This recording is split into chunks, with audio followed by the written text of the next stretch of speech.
Hello everyone. आज हम basically discuss करने जा रहे हैं एसएससी एमटीएस का मॉक टेस्ट नंबर सेकंड। इसके पहले एक मॉक ऑलरेडी हम लोगों ने कंडक्ट कर रखा है, नहीं देखा तो आप जरूर देख लीजिएगा। और this is the mock number second. आइए स्टार्ट करते हैं विदाउट डिले। और लेटेस्ट पैटर्न के भी क्वेश्चन इसमें इंक्लूडेड है। आप पूरा मॉक अटेंड करिएगा, लास्ट में अपना स्कोर कार्ड जरूर शेयर करिएगा कहाँ पर आप स्टैंड कर रहे हैं। और नियर अबाउट मेरा जो टारगेट है कम से कम 10 मॉक से कट टारगेट है एसएससी एमटीएस के लिए।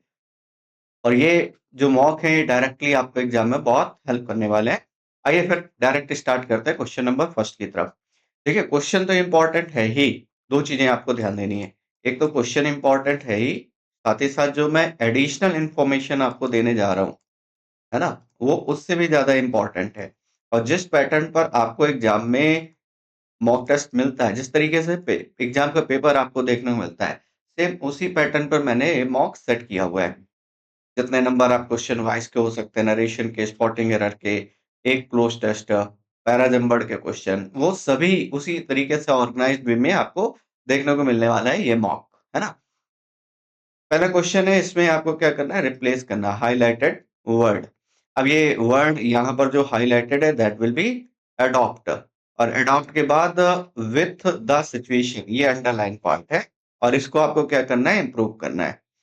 फॉर द सिचुएशन होगा the situation, to the situation and by the situation, which one is correct. तो यहाँ पर आपको ये वाली बात समझनी है। यहाँ पर एक वर्ड अडॉप्ट है, ADAPT।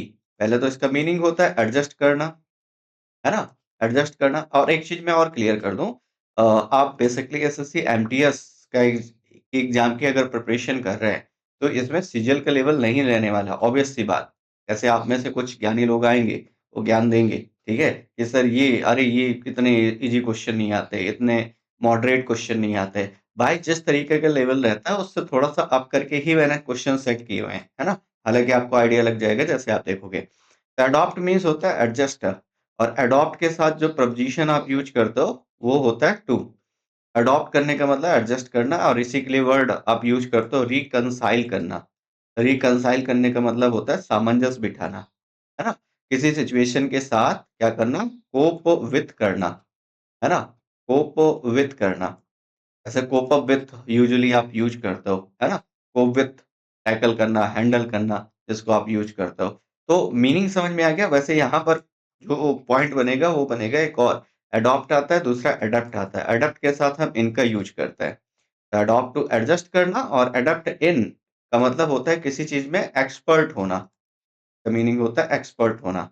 एडप्ट के साथ इन लगाते हो, है ना। एडप्ट इन का मतलब क्या होता है, स्किल्ड होता है, किसी चीज में स्किल्ड होना। स्किल्ड के साथ भी क्या लगाते हो, आप इन लगाते हो।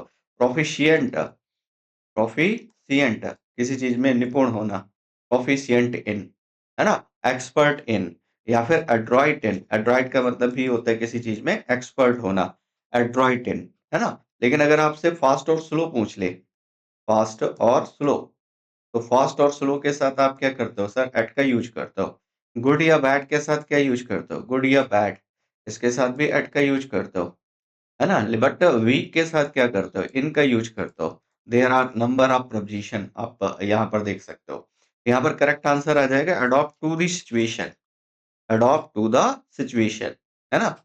और एक और अडॉप्ट आता है, ADOPT। इसका मतलब गोद लेना, जिसको कहते हो अपनाना किसी चीज को, है ना, वो अडॉप्ट आता है। अडॉप्शन इसी से इसका नाउन बन जाता है।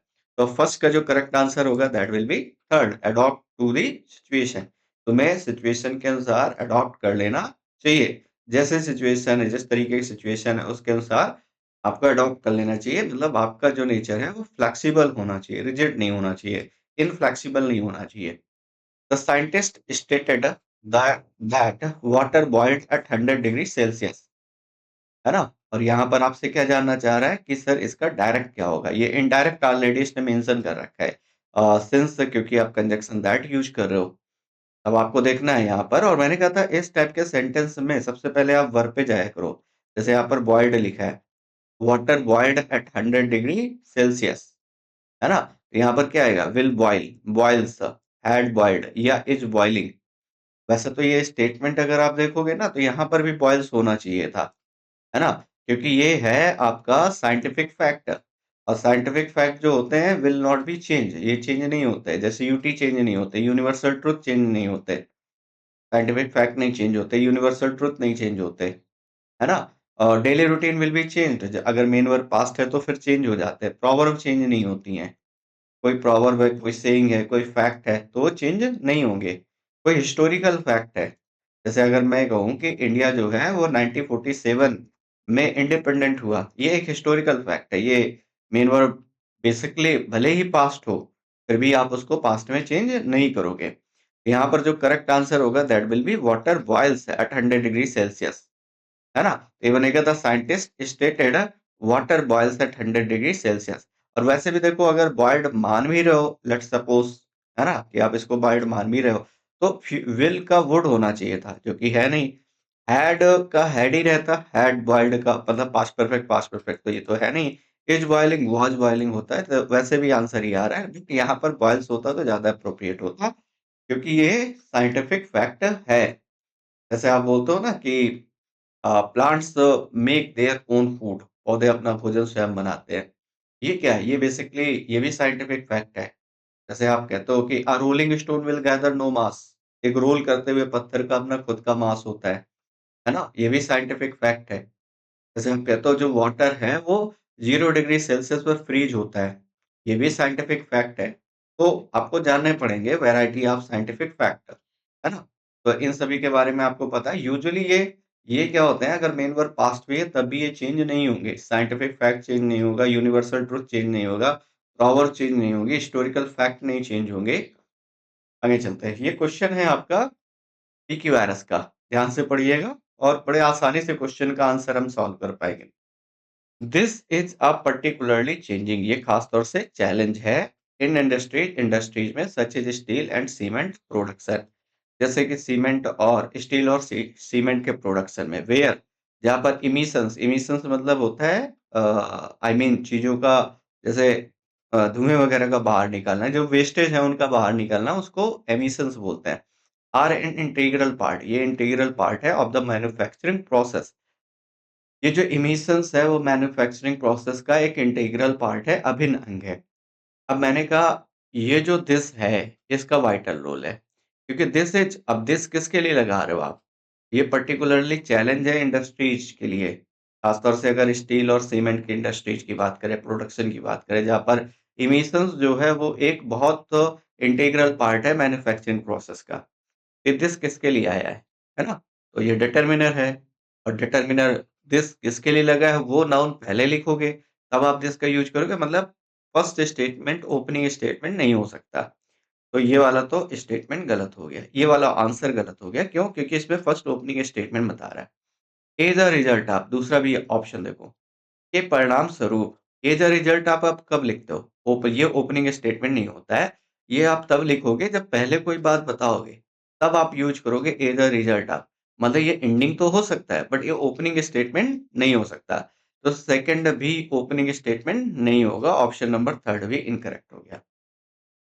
कह रहा है ए द रिजल्ट परिणाम स्वरूप कार्बन कैप्चर एंड स्टोरेज, इसी को सीसीएस बोलते हैं, टेक्नोलॉजी। ये जो कार्बन कैप्चर स्टोरेज है, सीसीएस है, ये टेक्नोलॉजीज है, हैव इमर्ज्ड, ये सामने आई, is a crucial component of strategies aimed at reducing industrial greenhouse gas emissions. इनका मेन उद्देश्य क्या है कि जो industrial greenhouse gases emissions है उनको कम करना, ये इनका मेन उद्देश्य है। Achieving carbon neutrality requires a significant reduction in emission across all economic sector.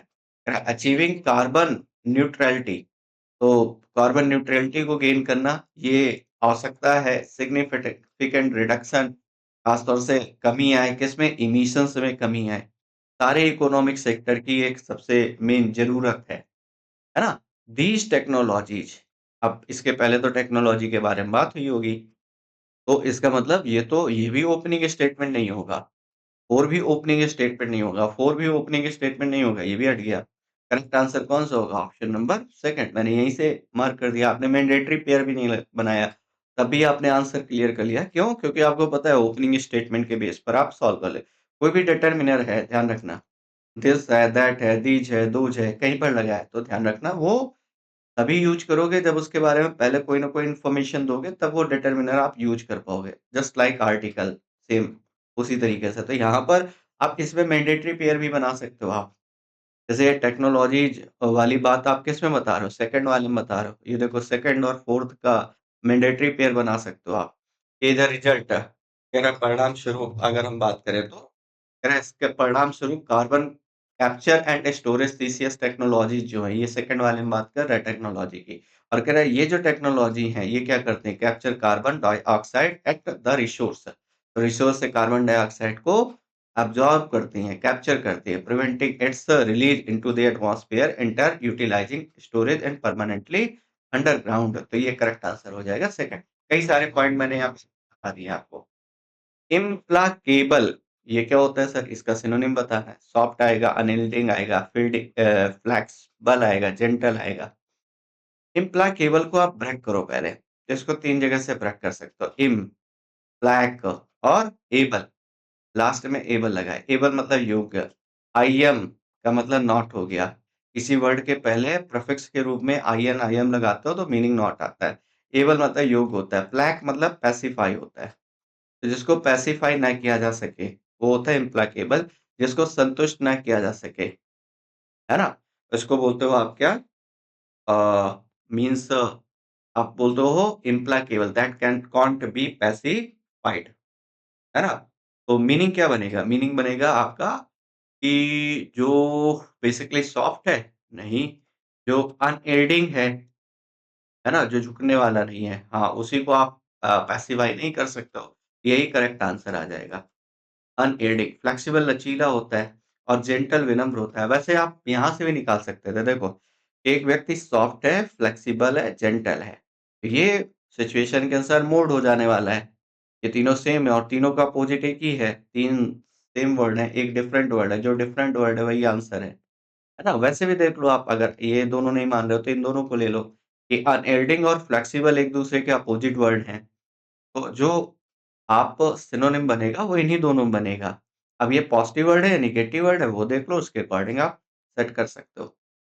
ये क्वेश्चन बहुत प्यारा है, बहुत मज़ेदार क्वेश्चन है और इसमें आप फंबल करोगे।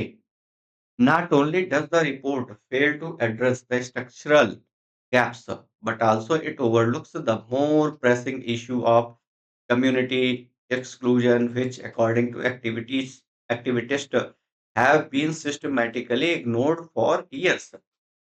अक्सर चेक करते हैं, नॉट ओनली से स्टार्ट कर रहे हैं और यहाँ पर इन्वर्जन का टर्म आप यूज कर रहे हो। देखो डच पहले आ गया, रिपोर्ट बाद में आ गया, सब्जेक्ट बाद में, हेल्पिंग वर्ब पहले। ये इन्वर्जन वाला प्रोसेस आएगा क्योंकि नॉट ओनली पहले है। तो not only does the report fail, Dutch के साथ वर्ब की फर्स्ट फॉर्म आनी चाहिए, सही है। फेल टू एड्रेस, किस चीज में फेल रही? एड्रेस करने में। ये आप पर्पज बता रहे हो इसलिए सही हो गया। और ये इस इन्फिनिटिव का आपका ऑब्जेक्ट है। किस चीज़ को एड्रेस करने में असफल रही? The structural gaps. जो स्ट्रक्चरल गैप्स हैं, उनको एड्रेस करने में फेल रही रिपोर्ट। ना केवल रिपोर्ट ना केवल जो रिपोर्ट है वो एड्रेस कर स्ट्रक्चरल गैप्स को एड्रेस करने में फेल नहीं, बल्कि बट आल्सो, नॉट ओनली के साथ बट आल्सो लगाते हो। एक चीज़ और समझना कि आपने ये वाली बात पढ़ी है कि हम नॉट ओनली के साथ बट आल्सो का यूज़ करते हैं। पहली बात। दूसरी बात ये आती है कि इनके साथ हमें टर्म भी बैलेंस करने चाहिए। टर्म बैलेंस होने चाहिए तभी ये सेंटेंस बिल्कुल एरर फ्री होगा। जैसे यहाँ पर सब्जेक्ट प्लस वर्ब है, यहाँ भी सब्जेक्ट प्लस वर्ब है। तो ये वाली बात तो करेक्ट हो गई। इट ओवरलुक्स, ये इग्नोर करता है ना? ना केवल ये स्ट्रक्चरल गैप्स को फिल करने में एड्रेस करने में फेल नहीं, बल्कि इसने ओवरलुक किया द मोर प्रेसिंग इश्यू, जो ज़्यादा प्रेसिंग इश्यू हैं आप कम्युनिटी कम्युनिटी के एक्सक्लूजन, कम्युनिटी एक्सक्लूजन के जो मोर प्रेसिंग इश्यू है उनको इग्नोर करने में भी। व्हिच अकॉर्डिंग टू एक्टिविटीज, अब ये वाली बात जानते हो आप कि अकॉर्डिंग के साथ क्या लगाते हैं सर? टू का यूज करते हैं, अकॉर्डिंग टू। और दूसरा इन अकॉर्डेंस के साथ विथ का यूज करते हो, इन अकॉर्डेंस विथ। तो दोनों पॉइंट क्लियर हैं आपके, अकॉर्डिंग के साथ टू, इन अकॉर्डेंस के साथ विथ। दूसरी बात समझना है यहाँ पर कि अकॉर्डिंग टू एक्टिविस्ट, अब बहुत इंटरेस्टिंग बात है। व्हिच क्या है? रिलेटिव। अब ये वाली बात जानते हो कि आरपी के बारे में जानते हो? रिलेटिव प्रोनाउन के बाद वर्ब आती है। वर्ब के पहले एंटीसीडेंट आता है। ये वर्ब इस रिलेटिव प्रोनाउन के अनुसार नहीं आती, ये वर्ब आती है एंटीसीडेंट के अनुसार। ये जो हैव आया है, ये हैव बेसिकली प्रीपोजिशन ऑब्जेक्ट तो डिफाइन ही नहीं कर पाएगा, ये वाली बात तो जानते हो कि कभी कोई वर्ब प्रीपोजिशन ऑब्जेक्ट के अनुसार आती ही नहीं है। तो ये जो हैव आया है, ये आया व्हिच के अकॉर्डिंग, लेकिन ये तो डिसाइड नहीं कर पाएगा। तो अब ये हैव किसके अकॉर्डिंग है? एक्सक्लूजन के अकॉर्डिंग। एक्सक्लूजन कैसा है? सिंगुलर है। सिंगुलर है तो यहाँ पर आना चाहिए हैज बीन। इसलिए करेक्ट आंसर होगा हैज बीन। पार्ट नंबर आपका कौन सा? That will B 4। Hope so समझ में आ गया होगा, पूरी एक-एक बात मैंने आपको अच्छे से समझा दी है। आगे चलते हैं नेक्स्ट। एक्सेसिव सेल्फ इम्पोर्टेंस और ओवर कॉन्फिडेंस, उसके लिए वन वर्ड बताना है। प्रूडेंस आएगा, ह्यूमिलिटी आएगा, ह्यूब्रिस आएगा, मॉडेस्टी, मॉडेस्टी विनम्रता होती है, ह्यूमिलिटी विनम्रता होती है, प्रूडेंस इंटेलिजेंस होती है। तो एक ही वर्ड बचा, कौन सा? ह्यूब्रिस। ह्यूब्रिस का मतलब घमंडी टाइप का व्यक्ति जिसको बहुत ज़्यादा एरोगेंस है। तो ह्यूब्रिस का इनडायरेक्टली मीनिंग क्या बोलोगे? एरोगेंस। वैसे एरोगेंस लिखता तो ज़्यादा एप्रोप्रिएट होता है। कंसीट इसी को बोलते हो आप, कंसीट। कंसीट का मतलब एरोगेंस होता है। वेन, वेन का मतलब घमंड होता है। वैसे वेन के दोनों मीनिंग होते हैं। वेन का मतलब होता है एक तो घमंड, और दूसरा वेन का मतलब होता है यूजलेस, है ना? तो दोनों मीनिंग याद रखिएगा। यहाँ पर करेक्ट आंसर आ जाएगा ह्यूब्रिस, है ना? Hubris will be your correct answer. अगला क्वेश्चन है, यहाँ पर एक्टिव से पैसिव बनाना है, लेकिन क्वेश्चन ध्यान से सॉल्व करना है। आप क्या करोगे? आप सीधे हेल्पिंग वर्ब को पकड़ोगे, टेंस को देखोगे और क्वेश्चन सॉल्व कर दोगे। बट उतना आसान कई बार होता नहीं है। जैसे did the analyst anticipate the sudden market down turn, और एक्टिव से पैसिव बनाना है। अच्छा, डिड हो गया पास्ट इंडेफिनिट, और पास्ट इंडेफिनिट को जब आप पास्ट इंडेफिनिट मतलब V2 means did plus V1, ये पास्ट इंडेफिनिट है, और इसको जब आप पैसिव में चेंज करते हो, तो आपको चाहिए वाज वर्ब के साथ थर्ड फॉर्म। वाज वर्ब के साथ थर्ड फॉर्म की नीड है हमें। अब आप देखो ज़रा, यहाँ पर वाज है, यहाँ पर हैड है, ये एलिमिनेट हो गया, यहाँ इज है, एलिमिनेट हो गया, वाज आया, वाज आया। The sudden market downturn, the sudden market downturn, यहाँ तक कोई प्रॉब्लम नहीं है। और वाज वर्ब के साथ third form anticipated, anticipated. By the, by the analyst, analyst. Correct answer आपका कौन सा बन गया? That will B first. First will be your correct answer. ठीक है? क्लियर? रुको, रुको, रुको भाई। रुको, रुको। आप मेरी खिंचाई करने आ रहे हो मुझे, है ना? मास्टर, गलत बता दिया तुमने, हैं?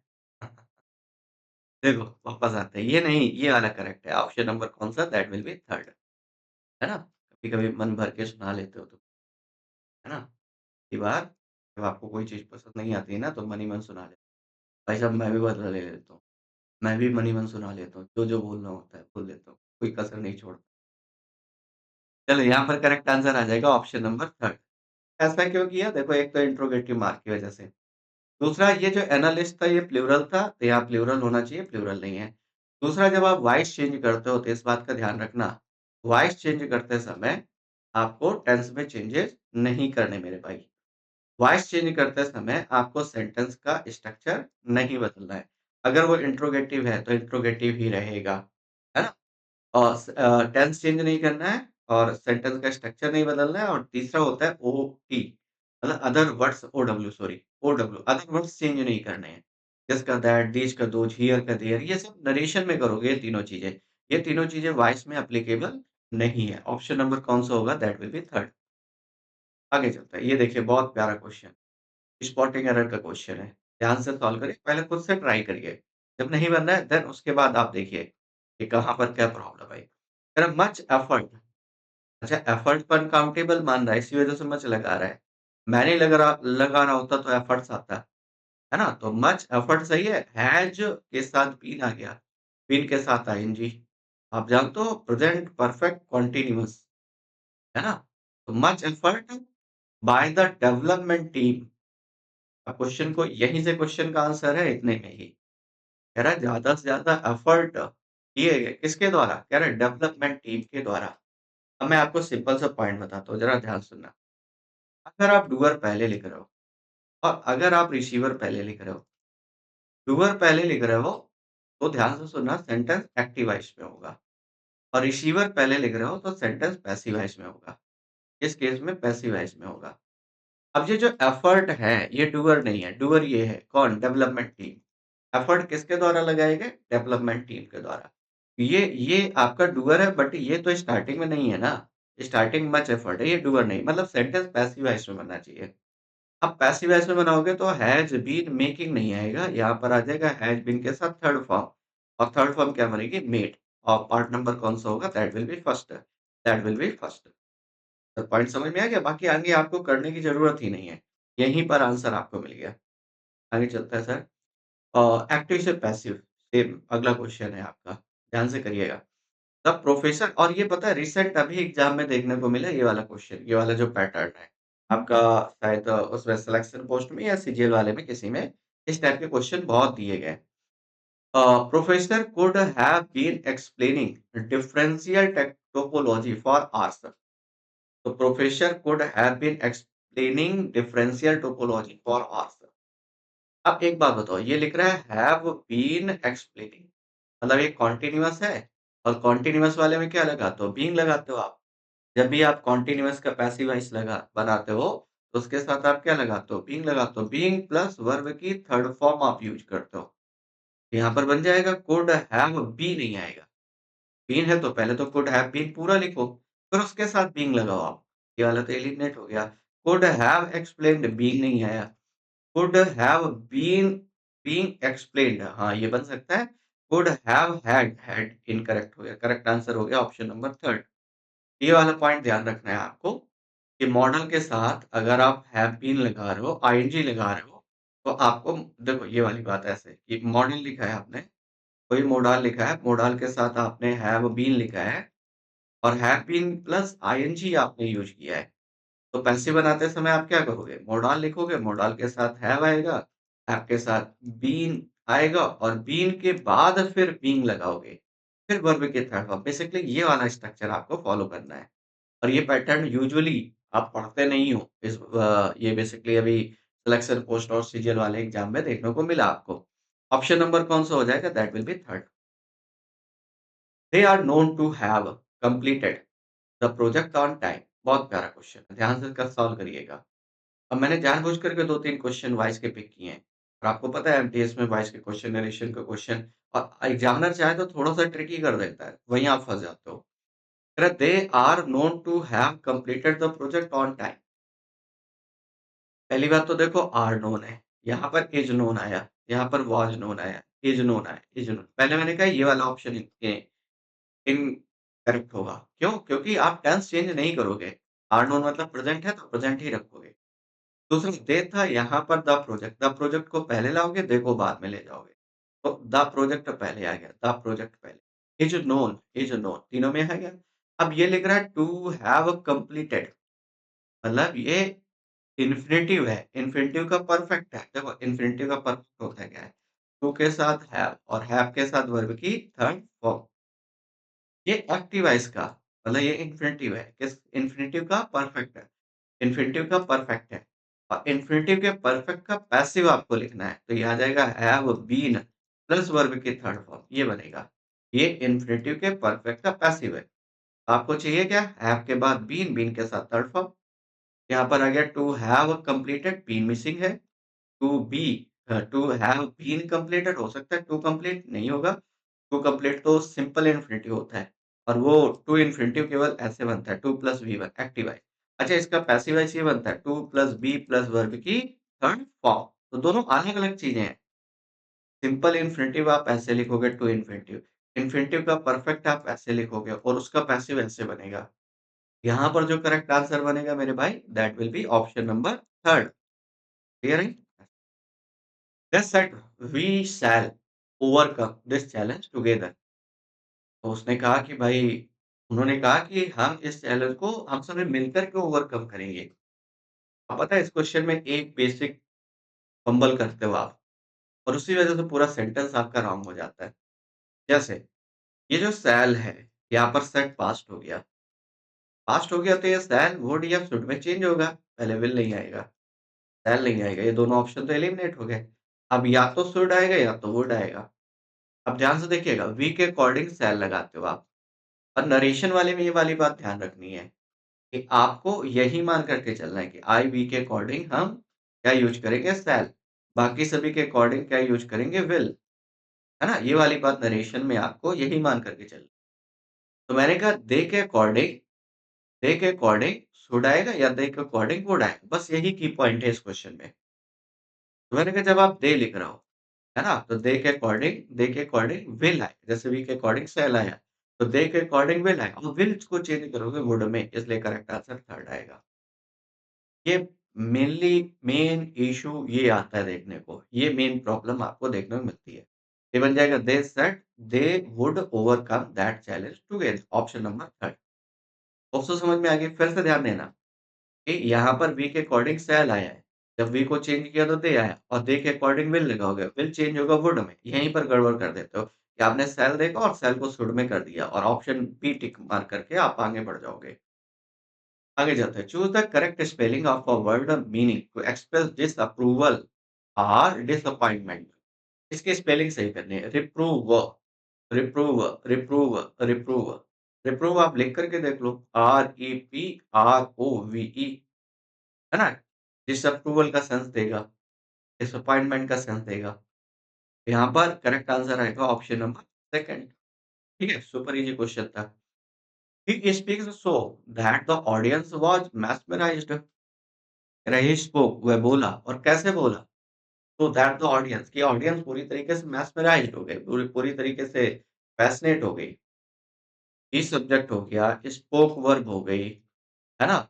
और ही स्पोक हाउ और वर्ब से हाउ का रिप्लाई, यू नो वर्ब से हाउ का रिप्लाई क्या होता है? एडवर्ब होता है। वर्ब से हाउ का रिप्लाई एडवर्ब होता है। अब फ्लुएंट एडजेक्टिव होता है ना? फ्लुएंसी नाउन हो जाएगा। फ्लुएंटली एडवर्ब हो जाएगा। एडजेक्टिव में एल-वाई ऐड करोगे तो एडवर्ब बन जाएगा। फ्लुएंटेड वैसे कोई वर्ड ही नहीं बनेगा बेसिकली। हालाँकि वर्ब बनाने की कोशिश करोगे बट वर्ब बनाना उतना एप्रोप्रिएट रहेगा नहीं यहाँ पे। तो अब यहाँ पर चाहिए आपको एडवर्ब और एडवर्ब कौन-सा है? फ्लुएंटली है। तो fluently that the audience was mesmerised. Usually आप पढ़ते होंगे सो दैट के बाद हम क्या करते हैं? एडजेक्टिव का यूज़ करते हैं। ये आपने पढ़ा होगा। सो दैट के बीच में हम एडजेक्टिव का यूज़ करते हैं। बट अगर आगे वर्ब है और वर्ब को डिफाइन कर रहे हो, जैसे मैंने ऐसे कहा ही he was so weak, so weak, है ना? He was so weak that he can not run, he could not run, could not run. मान लो ये स्टेटमेंट है।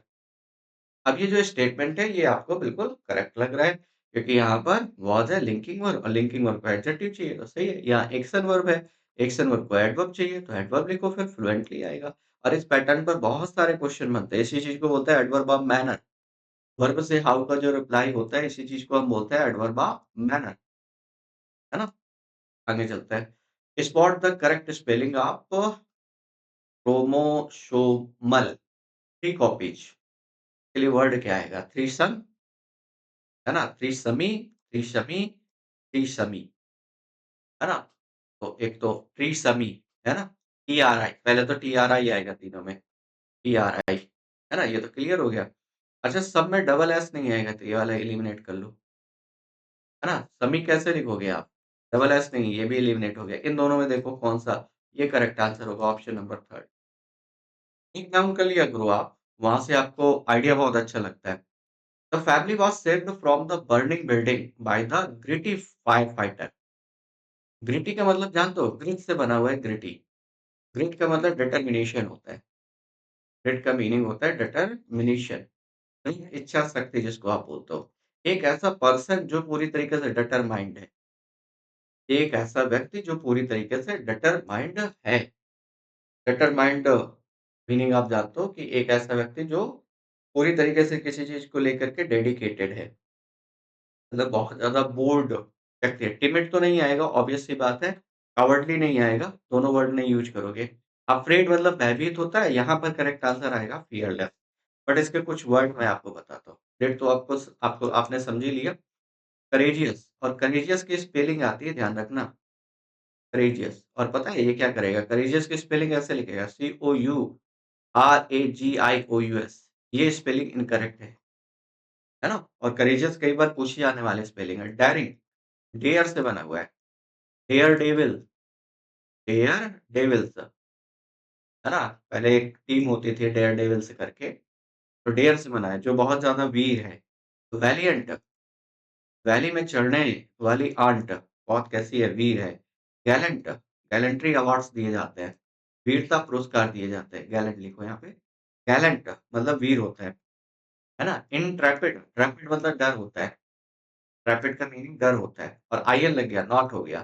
तो जो निडर है, उसके लिए वर्ड यूज़ करोगे इंट्रेपिड। डॉन्टलेस, डोंट मतलब भय होता है, लेस मतलब नहीं, तो निडर हो जाएगा डोंटलेस।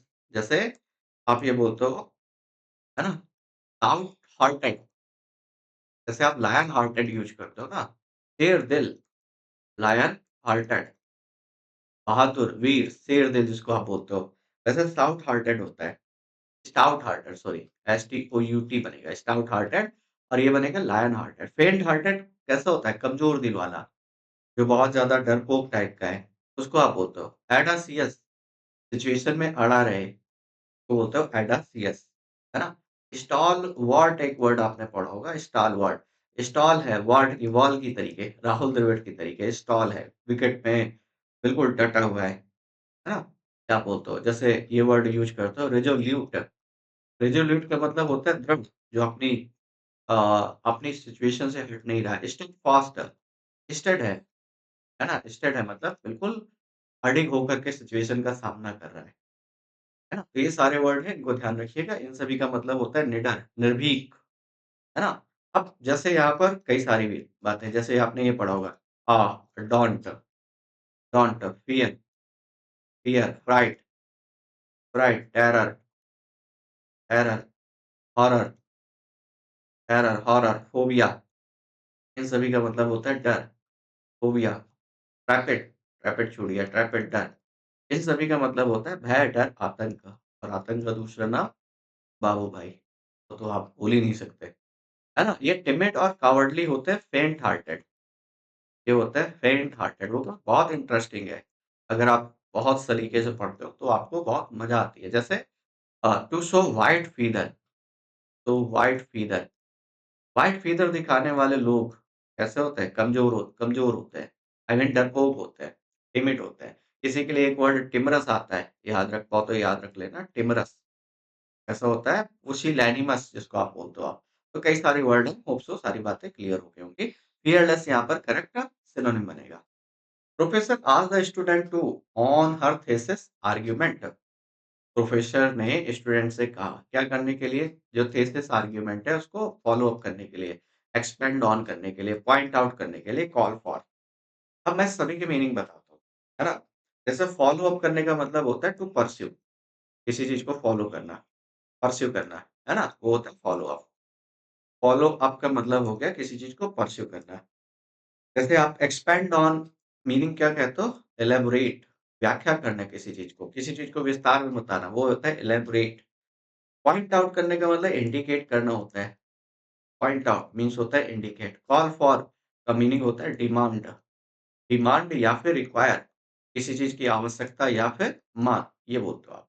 अब प्रोफेसर ने स्टूडेंट से क्या कहा कि जो थीसिस आर्गुमेंट है, उनको और ज़्यादा एलैबोरेट करने की ज़रूरत है। Option number that will B second, expand on. बाकी के मीनिंग मैंने समझा दिए। आगे चलते हैं। यहाँ पर इडियम है, बहुत प्यारा इडियम है। Bite one's thumb at someone, bite one's thumb at someone, meaning क्या है? Mock one's own pride, insult someone contemptuously, offer false flattery, offer false flattery to express internal fear। अब मैं आपको एक काम करता हूँ, पहले थंब से रिलेटेड इडियम कराता हूँ, फिर इस वाले इडियम पर हम वापस आने वाले हैं। एक तो इडियम यही हो गया, bite one's thumb at someone, है ना? इसका मीनिंग होता है किसी की इंसल्ट करना, अनादर पूर्वक किसी की इंसल्ट करना, है ना? दूसरा एक बनता है ऑल थंब, सेकंड जो थंब से इडियम बनता है वो बनता है ऑल थंब। जैसे रूल ऑफ थंब, ये भी आपने पढ़ा होगा, rule of thumb, rule of thumb. है ना? इसका मतलब पूरी तरीके से कंट्रोल होता है। जैसे आप यूज़ करते हो एक बेसिकली कौन-सा ग्रीन थंब या ग्रीन फिंगर्स ये आप यूज़ करते हो। ग्रीन थंब या फिर ग्रीन फिंगर्स ये आपने पढ़ा होगा। कोई व्यक्ति जो गार्डनिंग में एक्सपर्टीज़ रखता है, उसके लिए टर्म आप यूज़ करते हो ग्रीन थंब या फिर ग्रीन फिंगर, है ना? जैसे आप ये यूज़ करते हो under someone's thumb, under someone's thumb, someone's thumb, under someone's thumb, है ना? चलो, ये सारे पॉइंट क्लियर हो गए। अब मैं एक-एक करके समझाता हूँ सभी के बारे में। देखो, पहले तो इस वाले का मीनिंग देख लो। टू बाइट वन्स थंब किसी के थंब को बाइट करना, मतलब किसी की इंसल्ट करना। इंसल्ट समवन कंटेम्प्चुअसली अनादर पूर्वक किसी की इंसल्ट कर रहे हो। ऑल थंब का मतलब होता है क्लमज़ी, क्लमज़ीनेस, है ना? क्लमज़ीनेस का मतलब आप जानते हो कि कोई व्यक्ति जो काम के अनुरूप नहीं है ना? वर्थलेस है। रूल ऑफ थंब का मतलब होता है कि पूरी तरीके से जो कंप्लीट कंट्रोल है, उसके लिए आप वर्ड यूज़ करते हो रूल ऑफ थंब, है ना? वैसे ये कंप्लीट कंट्रोल इसके लिए यूज़ करोगे। अंडर समवन्स थंब ये कंप्लीट कंट्रोल, इसका मीनिंग हो जाएगा कंप्लीट कंट्रोल, है ना? रूल ऑफ थंब का मतलब होता है ये प्रैक्टिकल गाइडेंस होती है। मैंने उल्टा बता दिया, ये प्रैक्टिकल गाइडेंस होती है।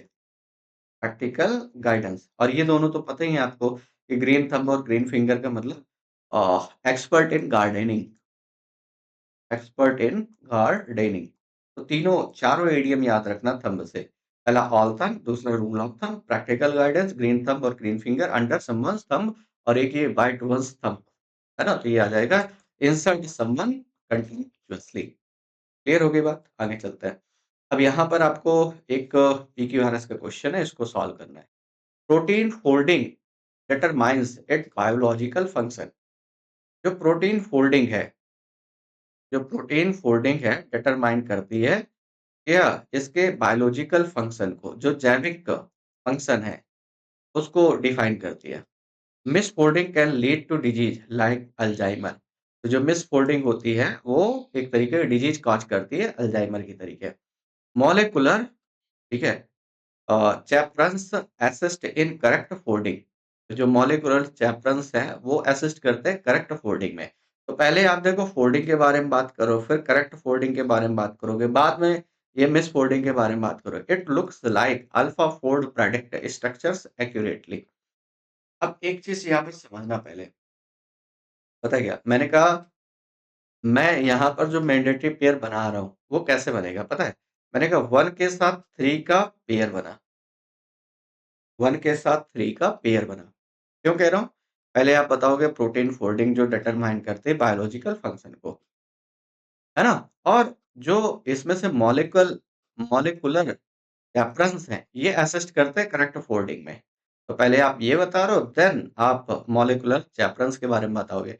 1/3 का मैंडेटरी पेयर है।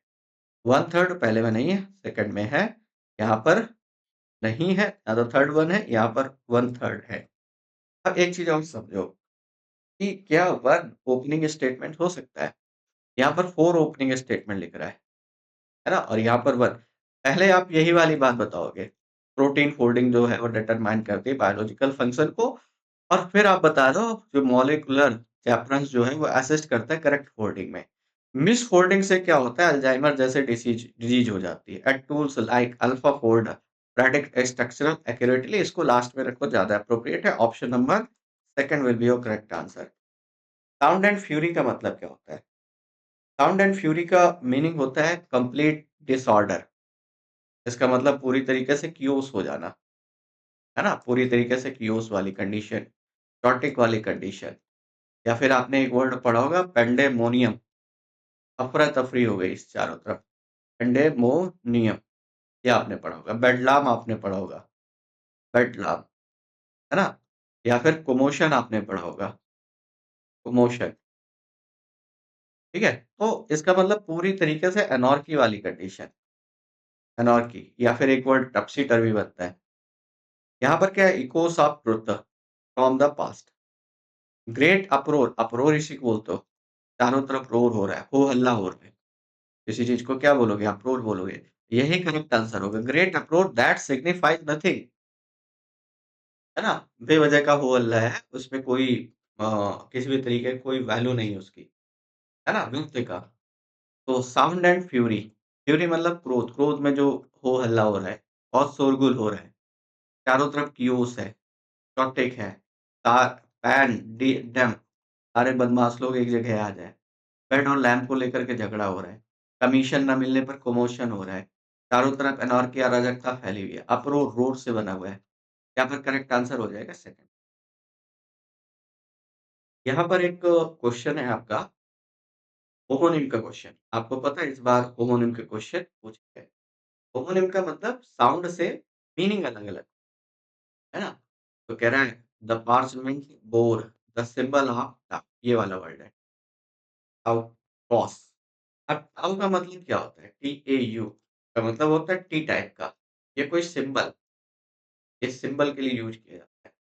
अ टाइप ऑफ सिंबल, थोड़ा-सा आइडिया लग गया और जहाँ पर डिफरेंट मीनिंग हो समझ जाना वही उसका है होमोनिम है। Green tau marked by margin of the codex. Green tau mark किया जा रहा है मतलब यहाँ पर भी सिंबल की बात कर रहे हो आप। The mason engraved a tau on the keystone. Mason जो है उस पर एनग्रेव किया गया। एनग्रेव करने का मतलब जानते हो? कला बनाना किसी तरीके से। कीस्टोन ऑन द कीस्टोन पर एनग्रेव किया गया मतलब एक तरीके का सिंबल बनाया गया। पहली बात भी सही होगी। Investor tracked the rising tau in currency market, ये थोड़ा डिफरेंट लग रहा है। The fryer carved a wooden tau on for pilgrimage. तो कार्व किया, कार्व करना, एनग्रेव करना, दोनों का मीनिंग सेम है। और इन जो पिलग्रिमेज है तीर्थ स्थानों के लिए, उन्होंने एक वुडन टाउ क्राफ्ट किया। तो ये वाला भी सिंबल के रूप में यूज़ कर रहे हो। इसका मतलब करेक्ट जो आपका होमोनिम होगा वो थर्ड में होगा। तो सारी बातें क्लियर। क्वेश्चन नंबर 20 बिल्कुल आपको अच्छे से समझ में आ गया होगा। अब चलते हैं सर क्लोज़ टेस्ट की तरफ। हालाँकि मैं आपको एक बात और बता दूँ, आपको आरसी भी सॉल्व करने हैं, आपको क्लोज़ टेस्ट भी सॉल्व करने हैं, दोनों सॉल्व करने हैं। अब अनप्रेडिक्टेड है, दोनों में से कोई भी दे सकता है। तो दोनों को आपको पढ़ने हैं अच्छे से। क्वेश्चन सॉल्व करते हैं, देखो। मेरा हेल्थ बेनिफिट्स, वैसे तो क्लोज़ टेस्ट सॉल्व करने के लिए सबसे अच्छा तरीका है कि आप एक बार पूरा गो थ्रू कर दें अच्छे से।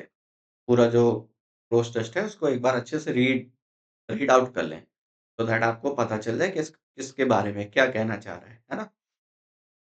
मेरा हेल्थ बेनिफिट्स जो है including protection, health benefits including protection from cardiovascular disease and cancer, है ना? तो कैसे health benefits numerous, countable, limited, few, few मतलब ना के बराबर, लिमिटेड सीमित, काउंटेबल गिना जा सके, न्यूमरस मतलब असंख्य, हैव बीन टू एंटीऑक्सीडेंट। अब जरा ध्यान से सुनना। कह रहा है बहुत सारे हेल्थ बेनिफिट्स हैं, बहुत सारे हेल्थ बेनिफिट्स हैं, खास तौर से अगर हम इससे कार्डियोवैस्कुलर डिजीज और कैंसर से प्रोटेक्शन की बात करें। उसके अलावा भी बहुत सारे हेल्थ उनको शामिल करते हुए बहुत सारे हेल्थ बेनिफिट्स हैं। यहाँ पर पहले में करेक्ट आंसर न्यूमरस आएगा। अब ऐसा क्यों मैं बोल रहा हूँ? ये वाली बात आगे क्लियर होने वाली है। अभी ऐसा नहीं कि मैंने बोल दिया कि न्यूमरस आएगा तो न्यूमरस ही आया, है ना? वो वाली बात आपको समझ में आएगी। अगर नेगेटिव मीनिंग होगा तो फ्यू आएगा, है ना? और अगर पॉजिटिव मीनिंग आएगा तो न्यूमरस आएगा। काउंटेबल और लिमिटेड तो दोनों का मीनिंग जानते हो, वो आइडिया लग जाएगा। तो अब सेकंड वाला सॉल्व करो फिर मैं फर्स्ट वाले पे वापस आऊँगा। यहाँ पर कह रहा है हैव बीन टू एंटीऑक्सीडेंट। तो कह रहा है बहुत सारे जो बेनिफिट्स हैं वो एंटीऑक्सीडेंट को जाते हैं। ये कहना चाह रहा है कि अगर हम एंटीऑक्सीडेंट लेते हैं, तो ये हमें बहुत सारे बेनिफिट देता है, एक बेनिफिट नहीं देता है। अब ये वाली बात क्लियर हुई कि जो एंटीऑक्सीडेंट हैं, उनके न्यूमरस बेनिफिट हैं और ये अभी आगे बेनिफिट्स और गिनाएगा आपको। परेशान मत होइए, अभी इसके बाद ये आगे जो स्टेप लिखने वाला है, जो मेंशन करने वाला है, वहाँ पर और भी ये मेंशन करेगा। यहाँ पर दूसरे वाले में आएगा नेगेटिव, सिमिलर, पैरेलल और एट्रिब्यूटेड। तो कह रहा बहुत सारे जो हेल्थ बेनिफिट्स हैं, वो किसको जाते हैं? एंटीऑक्सीडेंट को जाते हैं। उसके समांतर, उसके समान, नेगेटिव और एट्रीब्यूट। वैसे भी टोन पॉजिटिव चल रही है, यहाँ से आइडिया लगा सकते हो। यहाँ पर करेक्ट आंसर आएगा एट्रिब्यूटेड। किसको जाते हैं बहुत सारे हेल्थ बेनिफिट्स, वो एंटीऑक्सीडेंट को जाते हैं। हाउएवर के बावजूद, हालाँकि हाउएवर मतलब हालाँकि अकॉर्डिंग टू डायटीशियन विल्सन, अगर हम डायटीशियन विल्सन की बात करें, दीज़ बेनिफिट्स, ये जो बेनिफिट्स है, अब यहाँ से भी पता चला पॉजिटिव कोलोकेशन चल रही, depend on how well antioxidant are absorbed. अगर हम डायटीशियन विल्सन की बात करें तो ये जो बेनिफिट्स हैं डिपेंड करते हैं how well antioxidant are absorb, कितने अच्छे से ये जो एंटीऑक्सीडेंट होते हैं वो एब्जॉर्ब हो जाते हैं और यूटिलाइज किए जाते हैं, इम्पीड करते हैं, रिजेक्ट करते हैं, हिंडर करते हैं। अब एक बात बताओ, पहले तो ये एब्जॉर्ब लिख रहे हो, 2 तरीके से आप इसको सॉल्व करना। ध्यान सुनना, अगर एंड लगाए, एंड से 2 सेम बातें कनेक्ट करोगे, अगर एंटीऑक्सीडेंट एब्जॉर्ब हो जाते हैं तो आगे भी पॉजिटिव वर्ड ही चाहिए। हिंडर मतलब रोकना होता है। अब एब्जॉर्ब का अपोजिट हो जाएगा। कोई चीज़ एब्जॉर्ब हो जा रही है, दूसरा उसको रोक रही है, जस्ट अपोजिट बात है। तो ये अपोजिट तो नहीं चाहिए, क्योंकि एंड लगा है, बट लगा होता तो आप एक बार सोचते, क्योंकि बट से 2 अपोजिट बातें कनेक्ट करते हैं, है ना? यहाँ पर हिंडर नहीं आया, रिजेक्ट करना हो गया। इम्पीड किसी चीज़ को स्लो करना, देरी करना किसी में। बाय द बॉडी, बॉडी के द्वारा कितने अच्छे से ये जो एंटीऑक्सीडेंट है वो एब्ज़ॉर्ब कर लिए जाते हैं और यूटिलाइज़ कर दिए जाते हैं। इसलिए इसके बहुत सारे बेनिफिट्स हैं। वो पहला वाला बार-बार वहाँ से क्लू निकल रहा है। तो सब थर्ड वाले में आ गया ना यूटिलाइज़्ड। अकॉर्डिंग टू द स्टडी के अनुसार coffee has more antioxidant power. कि कॉफ़ी में ज़्यादा एंटीऑक्सीडेंट पावर है than other well known foods and drinks. जितने वेल नोन फूड्स और ड्रिंक्स हैं, उनमें सबसे ज़्यादा जो एंटीऑक्सीडेंट है, वो कॉफ़ी में है। जैसे like tea, milk, chocolate and cranberries. Dates have the highest antioxidant. Dates में सबसे ज़्यादा एंटीऑक्सीडेंट पाए जाते हैं, पर serving out of all foods and drinks, है ना? और यहाँ पर आपको बताना है, कैसा है? Assimilated, analysed, synthesised, consumed. Consume करने का मतलब ग्रहण कर लेना, सिंथेटिक आपने सुना होगा मैन मेड होता है, एनालाइज़्ड, एनालाइज़ करना, विश्लेषण करना और एसिमिलेटेड मतलब सम्मिलित करना, समावेशित करना आप बोलते हो। अब ये बेसिकली क्या कहना चाह रहा है? यहाँ से पढ़ो, डेट में सबसे ज़्यादा हाईएस्ट एंटीऑक्सीडेंट है ना? कह रहा है serving out of all foods and drinks. अगर हम सभी तरीके के फूड और ड्रिंक को एनालाइज़ करें, तो उनमें से जो डेट्स है, उसमें सबसे ज़्यादा एंटीऑक्सीडेंट है। यहाँ पर करेक्ट आंसर आ जाएगा एनालाइज़्ड। अगर हम एनालाइज़ करें, समावेशित करें, ये मीनिंग तो है नहीं। सिंथेसाइज़्ड का मीनिंग है नहीं, कंज़्यूम का मीनिंग है नहीं, है ना? लास्ट वाले पे आ जाओ। But because but because dates are not consumed to the same extent as coffee. लेकिन जो डेट्स हैं, वो सेम अमाउंट में कंज़्यूम नहीं किए जाते जितना कि coffee. The latter comes out, latter मतलब बाद वाला मतलब कॉफ़ी के बारे में बात कर रहा है। और दूसरा वाला कहाँ पर है? कह रहा है बॉटम में, लोवेस्ट, लो, टॉप। अब यहाँ से थोड़ा-सा पॉइंट क्लियर हो रहा है। यानी डेट्स उतने ज़्यादा कंज़्यूम नहीं किए जाते जितने कि कॉफ़ी। इसलिए जो कॉफ़ी है, वो बिल्कुल कहाँ पर है? टॉप में है, क्योंकि सबसे ज़्यादा कंज़म्पशन इसी का है। तो अब बॉटम नहीं आएगा, लोवेस्ट नहीं आएगा। अब लोग वैसे भी देखो ना, ये तीनों सेम है। इन तीनों का मतलब अब आप जानते हो 3 सेम, 1 डिफरेंट। जो डिफरेंट है वही आंसर। यहाँ पर डिफरेंट कौन-सा है? टॉप। इन सभी का मतलब तो नीचे होता है। यहाँ पर टॉप आ जाएगा, तो ये करेक्ट आंसर आ जाएगा लास्ट वाले में टॉप। होप सो पॉइंट मेरे ख्याल से समझ में आ गया होगा। सेगमेंट कैसा लगा? ज़रूर कमेंट करके बताइएगा। और हाँ, रेगुलर इंटरवल पे अब आपके ये मॉक टेस्ट चलते रहेंगे स्पेशली फॉर एसएससी एमटीएस। और भी प्लान कर रखा है, यहाँ मैं डिस्क्लोज़ नहीं करूँगा, फिर जब मैं उसको एग्ज़ीक्यूट करूँगा तब मैं आपको डिस्क्लोज़ करूँगा कि हाँ, एमटीएस को लेकर के बस नोटिफ़िकेशन आ जाने दीजिए। अभी फ़िलहाल नोटिफ़िकेशन नहीं है आपके एसएससी एमटीएस का, है ना? तो अभी फ़िलहाल ये मॉक कंडक्ट करते रहिए रेगुलर इंटरवल पे, मैं देता रहूँगा। हालाँकि बीच में थोड़ा-सा अनहेल्थी फ़ील कर रहा था, हॉस्पिटलाइज़्ड रहा, उसकी वज़ह से आपके ये जो मॉक हैं थोड़ा-सा क्या कहते हैं, इर्रेगुलर हो गए, है ना? मैंने प्लान किया था कि हर 2 दिन, 3 दिन के अंतराल में हम मॉक टेस्ट कंडक्ट करते रहेंगे। बट एनीवे अब हम यहाँ से कंडक्ट करते हुए चलेंगे, ठीक है? Thank you so much for attending this valuable session. Thank you. जय हिंद।